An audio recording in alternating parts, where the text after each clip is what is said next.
Olá pessoal, eu sou o Juca Badaró e esse é o nosso segundo encontro do curso livre Audiovisual Que Bicho é Esse? Em nosso primeiro encontro, eu falei um pouco da minha experiência pessoal e profissional, da minha experiência com o cinema, com ficção e documentários e também com a linguagem televisiva. Falamos também sobre o que é exatamente a linguagem audiovisual e, claro, tivemos que fazer uma retrospectiva no tempo, voltar, fazer uma breve viagem no tempo para contar a história do audiovisual no Brasil e no mundo. Esse primeiro encontro que tivemos é importante porque nos ajudará a compreender a segunda parte do curso, que é justamente entrar no conteúdo propriamente dito, nas questões formais, estéticas e teóricas que envolvem a linguagem audiovisual. A gente sabe que o nosso tempo é curto, as aulas precisam ser dinâmicas e por isso mesmo a gente não vai conseguir dar conta de tudo o que aconteceu na história do audiovisual no Brasil e no mundo. Não vamos conseguir falar de todos os filmes, não vamos conseguir falar daqueles diretores mais importantes. A ideia é apenas que vocês consigam compreender melhor a linguagem audiovisual,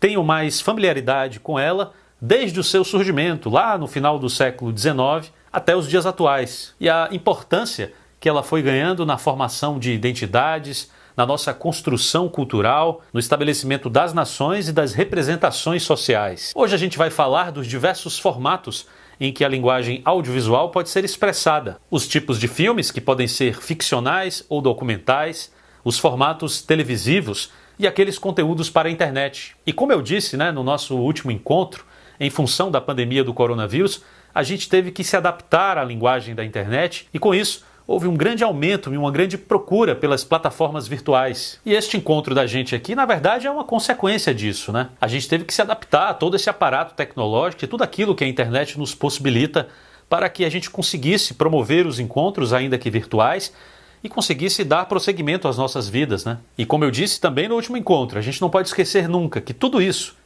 faz parte da linguagem audiovisual. Agora sim, vamos ao conteúdo do encontro de hoje. Bom, em primeiro lugar, eu queria trabalhar com vocês uma questão que sempre provocou muita polêmica, muitas discussões, tanto nas universidades quanto nos encontros de cineastas, nos festivais e mostras de cinema, que é justamente a diferenciação entre filmes documentários e filmes de ficção. Mas será que há mesmo diferença entre eles? O que os diferencia? Que elementos um tem que o outro não tem? Há filmes que misturam essas duas linguagens? É o que veremos a partir de agora. Eu vou passar um trecho de um filme para vocês e a gente vai tentar identificar a partir desse trecho que elementos, que características podem indicar que esse filme é um filme de ficção ou é um filme documentário. O que o senhor pensa, capitão? Sei não, seu filó. Sei não. João de Barro não tá fazendo casa com porteira pro nascente. As formigas não estão moitando na beira dos rios. Acho que vamos ter inverno. Nós estava ali se divertindo. A bem dizer, o capitão Prosiano mais seu Anfilof, com o doutor Juiz, o padre Colombé, e os companheiros no forró. Agora eu vou exibir um trecho de outro filme. Antigamente a gente não tinha água encanada nem em casa. E aí os pais lavavam, traziam a gente pequeno, com base de uns 8 anos, a gente acompanhava a mãe vinha lavar, aí pegava, tirava as roupas pequenas, o quê? Sutiã, calcinha, pegava um pedaço de sabão aqui, minha filha, ó, aqui é pra você aprender, lavar. Aí quando a gente tinha, depois que a gente completava os 15 anos, aí agora os pais já deixavam a obrigação pra gente. A gente tinha que se virar, vinha com roupa de todo mundo. Vamos tentar encontrar diferenças ou semelhanças? Então, o que é que vocês encontraram de semelhanças e diferenças entre esses dois filmes? Primeiro, exibimos um trecho do filme Sertânia, filme lançado em 2020, do diretor baiano de Poções, Geraldo Sarno. É um filme que, como vimos, reúne diversos elementos comuns aos filmes de ficção. Temos atores representando papéis, temos cenários, locações, figurinos, trilha sonora, entre outros elementos que nos induzem a pensar que se trata de uma obra de ficção. Já no segundo filme, produzido pela TV Griot, uma TV comunitária de Lençóis, temos imagens e depoimentos de mulheres lavando roupa num rio de Lençóis, aqui em nossa Chapada Diamantina. A gente logo nota que não há um cenário produzido e que as mulheres parecem falar sobre suas próprias vidas, contando suas próprias experiências como lavadeiras. Um conhecimento que se estabelece entre elas pela tradição da oralidade. De cara, a gente já pode falar que o primeiro filme é um filme de ficção, E o segundo é um documentário. Mas agora eu vou colocar o trecho de um terceiro filme. Agora temos um exemplo um pouco menos óbvio. Trata-se do filme Diamante Bruto, de Orlando Senna, cineasta lençoense, reconhecido internacionalmente. O filme conta a história de José de Castro, um ator de TV que retorna à sua terra natal, Lençóis, e reencontra um amor de infância, Bugrinha. O filme é baseado no romance de Afrânio Peixoto, autor também nascido em Lençóis.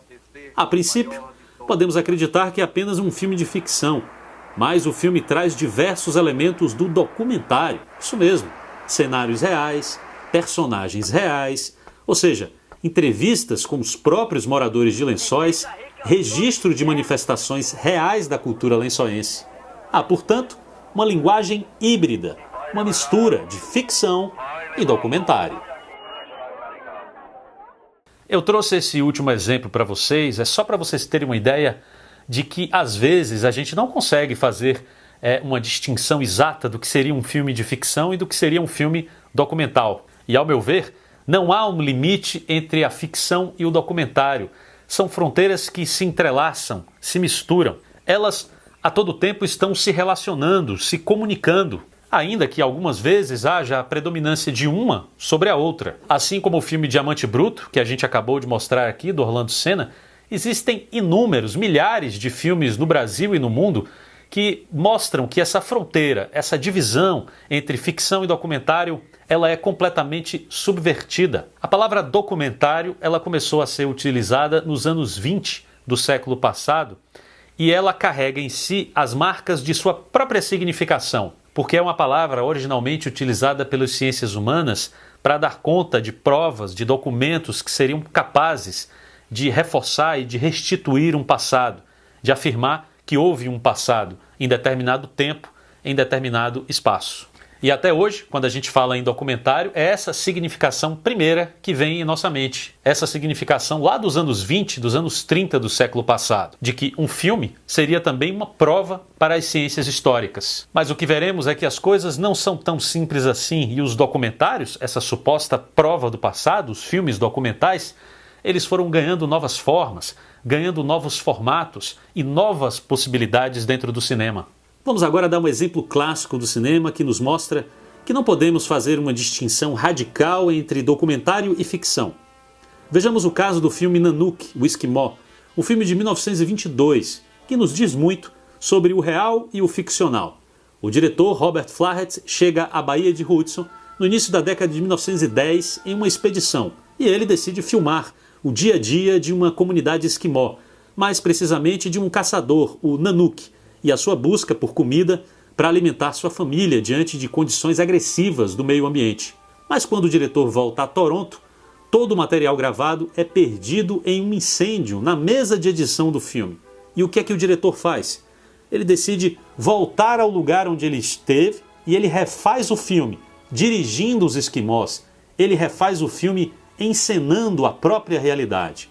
Então vejam que os documentários, desde os seus primórdios, eles são, antes de uma captação do real, eles são uma fabulação do real. São o real ficcionalizado. Bom, para entender melhor essas fronteiras entre ficcionalidade e factualidade, eu gostaria de apresentar a vocês uma sistematização, um estudo teórico sobre os documentários, feito pelo pesquisador Bill Nichols, nesse livro aqui, Introdução ao Documentário. Nesse livro, o Bill Nichols faz um estudo a partir de milhares de documentários no mundo e ele chega a um interessante resultado. O Bill Nichols chega à conclusão de que existem diversas maneiras de se fazer documentário. E ele separou em 6 maneiras, em 6 modos. O modo expositivo, o modo participativo, o modo poético, o modo observativo, o modo performático e o modo reflexivo. Mas como esse pesquisador chegou a essas categorias? Ele chegou a essas categorias porque ele analisou os filmes não apenas pelo conteúdo deles, mas pela forma, pela linguagem que os diretores utilizaram para a construção das suas narrativas. E essa foi uma questão decisiva para essa sistematização empreendida pelo Bill Nichols. Nesse sentido, é preciso ver, é preciso captar, identificar a maneira como os filmes foram feitos, questionar os métodos de sua captação das imagens, o uso de materiais de arquivo, a pesquisa prévia antes de fazer um filme ou não, a decisão de não haver pesquisa antes da realização do filme, de se filmar aquilo que se encontra, a maneira como se abordou os temas, a maneira como os personagens foram abordados no filme. O Bill Nichols se perguntou se havia um narrador no filme. Quem contava essas histórias? Eram os próprios personagens? Ou havia um narrador, um locutor? O documentário privilegia as imagens ou não? O documentário privilegia os personagens? Ou o documentário privilegia o discurso?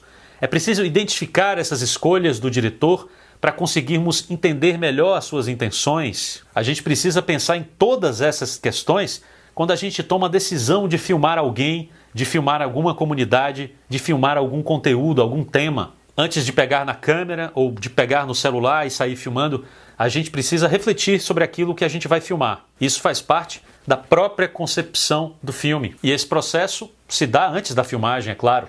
Mas agora vamos à sistematização do Bill Nichols.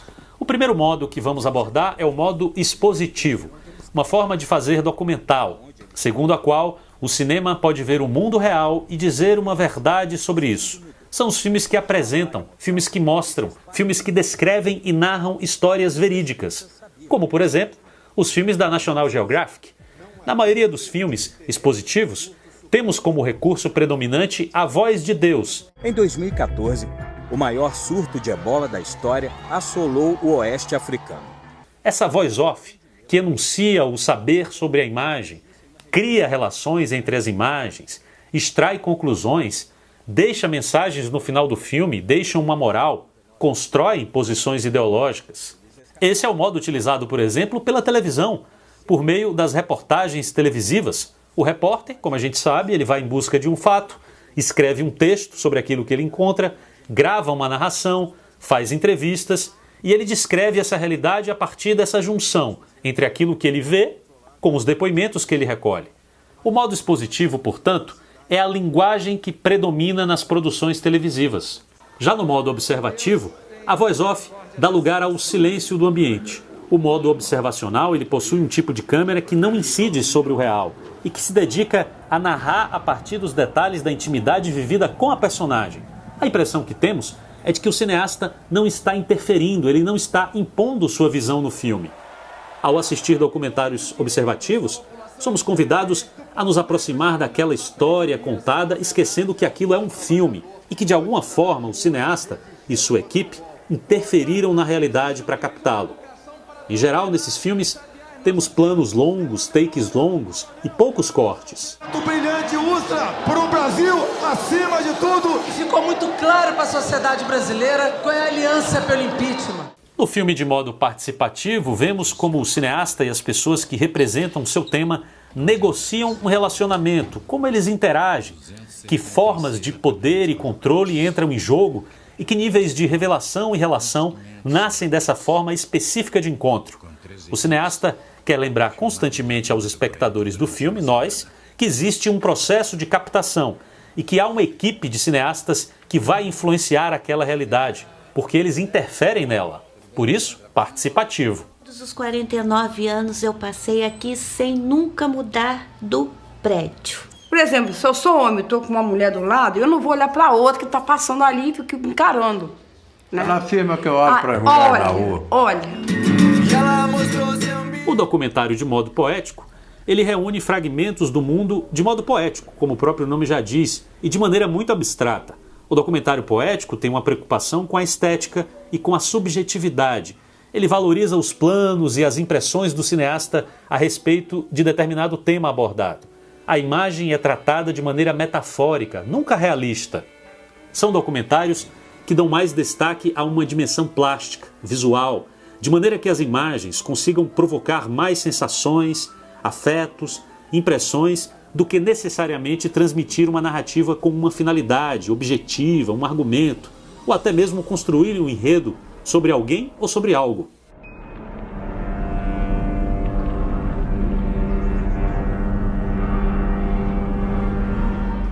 No modo reflexivo, temos um cinema que, antes de filmar o mundo, se preocupa em trabalhar a própria forma do fazer cinematográfico. É, em geral, um cinema metalinguístico, que está preocupado em revelar a própria fabulação do cinema, o próprio fazer cinematográfico. Mostrar que o cinema, antes de mais nada, é uma mediação entre o indivíduo e o mundo, entre o diretor e a realidade que ele filma. O cinema não é algo natural, mas uma máquina de fabulação. Ilha das Flores é um excelente exemplo disso. É uma paródia do documentário clássico. O telencéfalo altamente desenvolvido e o polegar opositor. O telencéfalo altamente desenvolvido permite aos seres humanos armazenar informações, relacioná-las, processá-las e entendê-las. O polegar opositor permite aos seres humanos o movimento de pinça dos dedos, o que, por sua vez, permite a manipulação de precisão. O telencéfalo altamente desenvolvido, combinado com a capacidade de fazer o movimento de pinça com os dedos, deu ao ser humano a possibilidade de realizar um sem número de melhoramentos em seu planeta, entre eles, cultivar tomates.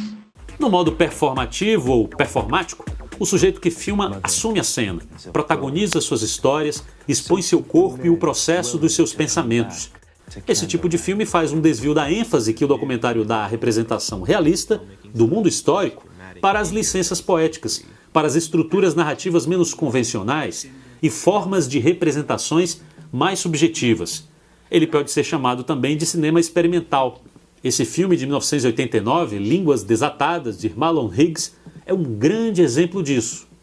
Bom, o que a análise desses filmes que a gente mostrou e também dessas categorias do documentário nos mostra é que há sempre um componente de ficção nos documentários e há sempre um componente documental na ficção. É por isso que muitos pesquisadores e muitos historiadores se utilizam de filmes, de obras de ficção para restituir o passado. Agora vamos pensar em outros formatos da linguagem audiovisual. Como eu disse no início, ela está muito presente em nossas vidas. Já pensou nos videoclipes musicais, por exemplo? Há neles a construção de uma narrativa visual em harmonia, muitas vezes, ou não até, com a música que está sendo produzida.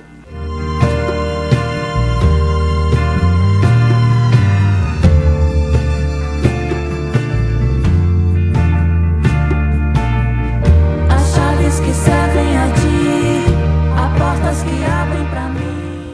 A linguagem audiovisual também está presente nos canais e vídeos do YouTube. Não é por eu ser negro que eu tenho que falar só de racismo. Ou que eu não possa falar de racismo quando for necessário. Que eu tenho que alisar o meu cabelo para agradar os outros. Ou que só posso usar ele natural. Com apenas uma câmera e um microfone, muitos youtubers criam conteúdos diversos, debatem temas importantes e vão transformando a realidade de sua própria região, de sua cidade e até mesmo do país.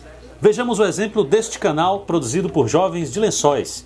São eles mesmos os roteiristas, os cinegrafistas, diretores e produtores de seus próprios conteúdos. E são sempre conteúdos relevantes para a sua cidade e região. Com os recursos da internet e redes sociais, um simples aparelho de celular pode virar uma câmera de TV, capaz de fazer transmissões ao vivo para milhares de pessoas. O celular, por exemplo, é um excelente recurso para produzir filmes de curta-metragem.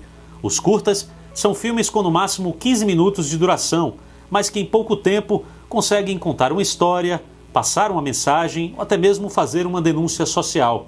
Os curtas são mais fáceis e rápidos de produzir. Por isso, quando começamos a ter contato com a linguagem audiovisual, o ideal é sempre iniciar produzindo filmes de curta-metragem.